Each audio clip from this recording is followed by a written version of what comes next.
This is the only 917-10 that was run by Penske Racing that exists in North America. In 1972, there were only 3 turbocharged Porsche 917s that the factory built in Germany and were shipped to the Penske Racing shops in Pennsylvania. This represents the most successful one. It has the best history. It is the first successful turbocharged engine that was ever developed. It kind of is the ultimate hot rod race car when you look at it, because after that, everything started getting restricted at different levels based on the speeds of these cars. And the 917 is obviously a car that had very little rules influence. There wasn't an issue about safety or how much fuel you had or how much power you had or how big a tire. It had extremes in every one of those categories. We had an advantage in 1972 from the standpoint that our car was, by the time we got to racing it, was thoroughly sorted out because of the hours and miles and effort that Mark Donohue and the Penske Racing team and Porsche had put in developing this car.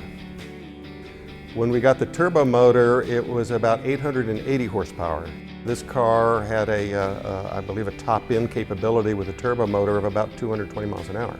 The Can-Am in 1972 was 9 races. This car sat on the pole for 5 of those events. It won first place in 5 of those events. It lapped the entire field in 2 of those events. Of all the race laps that were raced in 1972 in the Can-Am, this car ran all but 3 of them. George Follmer won the championship with 130 points. I believe second place was a total of 65 points. Watching George Follmer lap the field in this thing when I was a kid, you're like, wow. And then you're reading the specs and say, okay, well, the car weighs less than 2,000 pounds. If you crank the turbo boost up, it's got over 1,000 horsepower. You don't have to be great at math to figure out that thing moves. The guys who strap themselves in these cars really deserve anybody's respect. The 917 was the beginning of the all-out race car from Porsche to win overall at anything they went to. This car is one of very few cars that have that level of historical significance today. Very few. It's one of the greatest race cars in history, period. The first of its kind and successful out of the box.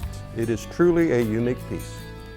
It is pretty much as it was raced. I like them the way they were, just right off the track, sit them in and feel what the guys were feeling when they were driving them. It's about like it came off the track at Riverside, its last race. It's awfully special.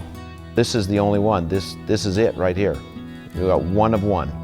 We restore and prepare and test and do all this work on not just race cars, but all kinds of collectible road cars. We've been through all the systems. It's pretty much ready to go. A new set of tires and a driver that's brave enough and competent enough to drive it, and they can go.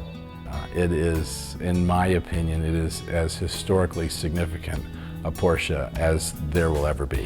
In 1972, this was the most powerful road racing car in the world, and it still is today.